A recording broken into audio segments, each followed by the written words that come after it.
মাস পুরে গেল, সন্তান ডেলিভারির সময় চলে এলো।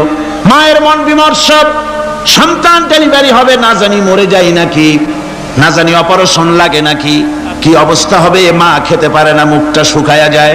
ডেলিভারির সময় যখন আসে, মা বাবার কাছ থেকে বিদায় নিয়ে যায়, স্বামীকে একান্তে গোপনে ডেকে নিয়ে বলে, প্রাণের স্বামী, দীর্ঘদিন একসঙ্গে ঘর কন্যা করেছি, অপরাধ হয়ে যেতে পারে, আমারে মাফ করে দিও। আমার মনে হয় এবার আমি আর বাঁচবো না। সংসার থাকলো, চাবি থাকলো, সব বুঝে নাও, আমারে মাফ করে দিও।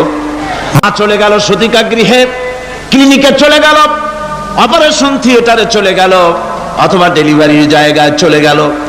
ডেলিভারি পেইন শুরু হয়ে গেল, বেদনা শুরু হয়ে গেল। এক একটা বেদনা যেন মায়ের এক একটা মৃত্যু যন্ত্রণা শুরু হয়ে যায়। এমন যন্ত্রণা, প্রসব বেদনা দুনিয়ার ভুক্তভোগী মা ছাড়া আর কেউ জানে না। এই চরম বেদনার ভেতর দিয়ে, চরম কষ্টের ভিতরে মা যখন একটা বাচ্চা প্রসব করলো, জিহাদের ময়দানের মতো মা রক্তাক্ত হয়ে গেলেন, সন্তান দুনিয়ায় এলো। মা তখন অস্থির থাকেন।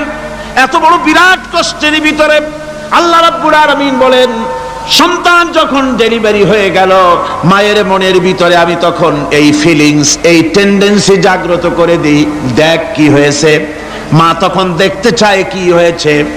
মায়ের সামনে যখন এত কষ্টের, হৃদয় রিংড়ানো, কলিজার 32টি নাড়ি ছেঁড়া যন্ত্রণার সন্তান যখন মায়ের চোখের সামনে আসে, আল্লাহ পাক বলেন, মা যখন তার ছেলের মুখের দিকে তাকায়, মেয়ের মুখের দিকে তাকায়, আল্লাহ বলেন 10 মাসের পেটে ধরা কষ্ট আর ডেলিভারির সব কষ্ট মায়ের মন থেকে মুছে ফেলে দেই।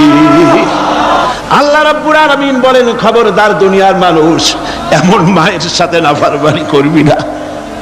আল্লাহ রাব্বুল আলামিন মা বাপ সম্পর্কে বলেন, আমার কাছে দোয়া করবি। দোয়াটা আল্লাহ পাক শিখাচ্ছেন, রব্বিরহামহুমা কামা রব্বায়ানি সাগীরা। আয় আমার প্রভু, আমার মা বাপ যেমন ছোটবেলায় আমাকে স্নেহের কোলে লালন পালন করেছে, আয় আমার আল্লাহ, তুমি আমার মা বাপকে তোমার রহমতের কোলে লালন পালন করো।